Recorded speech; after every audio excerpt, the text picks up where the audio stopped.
નવરાત્રીમાં વડોદરા પોલીસ એક્શનમાં છે। ગરબા ગ્રાઉન્ડની સુરક્ષાને લઈને પોલીસ સતર્ક છે। બોમ્બ સ્ક્વોડ, ડોગ સ્ક્વોડથી તપાસ કરવામાં આવી। ડ્રોનથી પણ ગરબા ગ્રાઉન્ડ પર બાજ નજર રાખવામાં આવી। તો પાર્કિંગ એરિયામાં પણ પોલીસની તપાસ કરવામાં આવી રહી છે।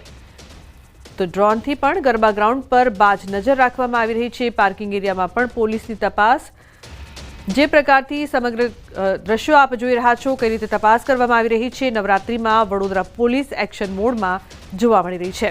તો ગરબા ગ્રાઉન્ડની જે સુરક્ષા છે તેને લઈને પોલીસ સતર્ક જોવા મળી રહી છે। બોમ્બ સ્ક્વોડ, ડોગ સ્ક્વોડથી પણ તપાસ કરવામાં આવી છે। તો વડોદરામાં ડ્રોનથી ગરબા ગ્રાઉન્ડ પર બાજ નજર રાખવામાં આવી રહી છે। પાર્કિંગ એરિયામાં પણ પોલીસની તપાસ ડ્રોનથી સમગ્ર ગરબા ગ્રાઉન્ડ પર દેખરેખ કરવામાં આવી રહી છે, નજર રાખવામાં આવી રહી છે। તો ભાવનગર જિલ્લામાં નશાના કાળા કારોબારનો પોલીસે પર્દાફાશ કર્યો છે। નશાકારક કોલોન વોટરના મોટા રેકેટનો પર્દાફાશ થયો છે। 4 અલગ અલગ સ્થળોએ પોલીસે દરોડા પાડ્યા। તો દરોડા દરમિયાન કુલ 20,471 જેટલી બોટલો મળી ₹19.24 લાખનો મુદ્દામાલ જપ્ત કર્યો છે। ગારિયાધારમાં તો કોલોન વોટરની એક ફેક્ટરી ઝડપી પાડવામાં આવી છે। પોલીસે 6 આરોપીઓની ધરપકડ કરી છે। એક આરોપી હજુ ફરાર છે। પોલીસે જણાવ્યું કે આ બોટલોમાં 55%થી વધુ ઝેરી આલ્કોહોલ હોવાથી આરોગ્યને ગંભીર નુકસાન કરે છે। પોલીસે લોકોને અપીલ કરી છે કે આવી ગતિવિધિઓ અંગે તાત્કાલિક જાણ કરે। हमारी अलग अलग टीमों रेड करी। गाड़ियाधारમાંથી તો એક ગેરકાયદેસર ફેક્ટરી પણ મળી અને પાલિતાના ટાઉન, મહુવા ટાઉનમાં પણ અમે જે છે જથ્થા મળ્યું। અત્યાર સુધીમાં કુલ 4 ગુનાઓ દાખલ થયા છે બીએનએસ કલમ 123 અને પ્રોહિબિશનની અલગ અલગ કલમો હેઠળ। એમાં ટોટલ જે છે 20,000 બોટલો જેની કુલ વેલ્યુ જે છે 20 લાખ જેવું છે અમને કબજા કરેલ છે અને ટોટલ જે છે અત્યાર સુધીમાં 6 આરોપી પકડાયેલ છે। તો બનાસકાંઠા જિલ્લામાં આવેલી એશિયાની સૌથી મોટી બનાસ ડેરીમાં બોર્ડ ઓફ ડિરેક્ટરોની ચૂંટણીને લઈને ઉમેદવારોની ફોર્મ ચકાસણી હાથ ધરાઈ હતી। બનાસ ડેરીના 16 ડિરેક્ટરોની ચૂંટણી માટે 35 ઉમેદવારોના ફોર્મ મંજૂર થયા છે। મહત્વનું છે કે આ ફોર્મ ચકાસણી દરમિયાન પૂર્વ કેન્દ્રીય મંત્રી હરી ચૌધરીના ઉમેદવારી ફોર્મ સામે તેમના હરીફ ઉમેદવાર ભરત ચૌધરીએ વાંધો રજૂ કર્યો હતો। પૂર્વ કેન્દ્રીય મંત્રી હરી ચૌધરીએ પોતાની મંડળીનો ઠરાવ નિયમો અનુસાર ન કર્યો હોવાનો વાંધો રજૂ કર્યો હતો, પરંતુ ગણતરીના કલાકો બાદ આ વાંધો ભરત ચૌધરીએ પરત ખેંચી લીધો છે। જ્યારે આ મામલે ભરત ચૌધરીને પૂછ્યું તો ભરત ચૌધરીએ નો કમેન્ટનું નિવેદન આપીને કંઈ પણ બોલવાનું ટાળ્યું હતું। જે ઉમેદવારી ગઈકાલે બધાએ કરી હતી એના આજે ફોર્મ ચકાસણી અહીંયા ચૂંટણી અધિકારીશ્રીની કચેરીમાં હતી 11 વાગ્યાથી લઈને અને એમાં અમારું બી દાંતીવાડાના ફોર્મ જે હતા એ ફોર્મ માન્ય રાખ્યા છે ચૂંટણી અધિકારીશ્રીએ અને હવે આગળની ચૂંટણી પ્રક્રિયા ચાલુ થશે। પાર્ટીની સૂચનાથી અમે લાખણી વિભાગમાં ઉમેદવારી નોંધાવી છે। 2 ફોર્મ આવ્યા છે। પાર્ટી જે નિર્ણય કરશે એ મને શિરોમાન્ય છે। ભારતીય જનતા પાર્ટી જોડે મેં માગણી કરી હતી કે મારી ઈચ્છા છે બનાસ ડેરીમાં ડિરેક્ટર બનવાની। તો ભારતીય જનતા પાર્ટીએ મોડા રાત્રે મને કોલ આવ્યો કે કાંકરેજમાંથી તમારી એક જ માગણી આવી છે એટલે કાલ તમને સૂચના મળે તો ફોર્મ ભરજો।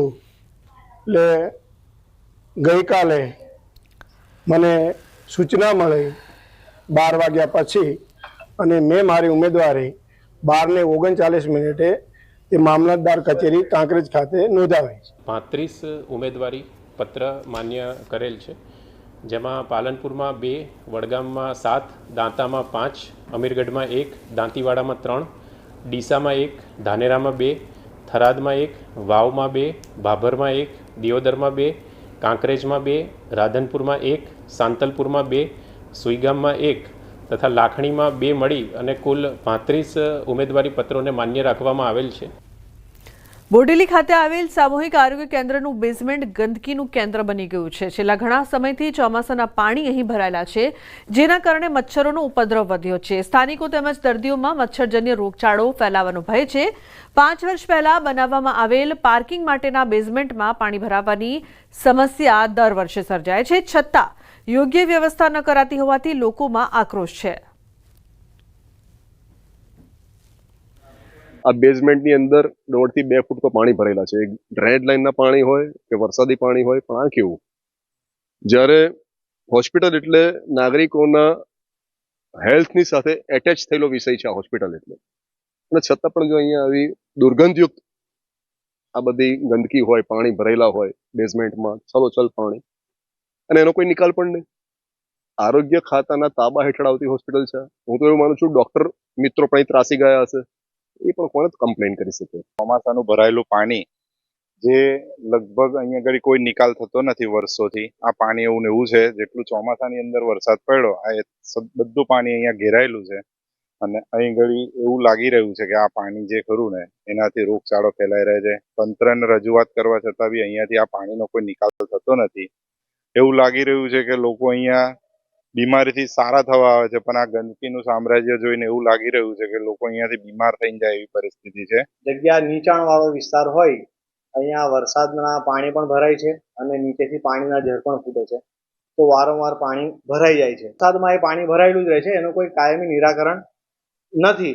એના કાયમી નિરાકરણ માટે અમે એ એરિયાને બ્લોકેજ કરી અને શું કહેવાય, પાર્કિંગની વ્યવસ્થા બીજી ક્યાંક ખુલ્લી જગ્યા છે પાછળ, ત્યાં થાય તો વધારે સારું એવી રજૂઆત કરેલી છે. અને અવારનવાર અહીંયા દવાનો છંટકાવ અને એવું અમે કરાવતા રહીએ છીએ અમારા લેવલથી. બોડેલી તાલુકાનું સામૂહિક આરોગ્ય કેન્દ્ર કે જે કેન્દ્ર પર બોડેલી તાલુકાના મોટી સંખ્યામાં દર્દીઓ પોતાનું દર્દ દૂર કરવા માટે આવે છે, પરંતુ શું અહીં દર્દ દૂર થાય છે ખરું? આપણે તસવીર બતાવવા માંગીશું. આજે કરોડોના ખર્ચે આજે સામૂહિક આરોગ્ય કેન્દ્ર બન્યું છે, પરંતુ આજે આ જ આરોગ્ય કેન્દ્રની બેઝમેન્ટ જે બનાવવામાં આવ્યું છે ત્યાં પુષ્કળ પ્રમાણમાં પાણીનો ભરાવો જોવા મળી રહ્યો છે. એટલે ચોક્કસથી આજે પાણીનો જે ભરાવો જે છે, લીલ છે, તેના કારણે અહીં જ મચ્છરજન્ય રોગ થાય તેવી દહેશત ફેલાઈ રહી છે. હાલ તો આજે પાણીનો ભરાવો છે, દુર્ગંધ મારી રહ્યું છે. અહીં જે પણ દર્દી આવે છે તેઓને નાકે રૂમાલ મૂકીને જ અહીં બેસવું પડતું હોય છે, કારણ કે આજે વર્ષોથી સમસ્યા છે. ચોમાસાનું તો પાણી ભરાય છે જ, સાથે સાથે નીચેથી પણ જર ફૂટતા હોય છે. એટલે પરમિનન્ટ સોલ્યુશન આવે તેવી પણ આ વિસ્તારના લોકો માંગ કરે છે. સાથે જ્યારે આરોગ્ય વિભાગ આખા તાલુકાની અંદર તાલુકાની ચિંતા કરતું હોય અને સૂચનો કરતા હોય કે આજે વિસ્તારની અંદર પાણી ન ભરાય, પાણી ભરાતું હોય ત્યાં પાણી કાઢી નાખવું, તો આરોગ્ય વિભાગનું જે આ સામૂહિક આરોગ્ય કેન્દ્ર છે ત્યાં કેમ કાળજી લેવામાં નથી આવી રહી?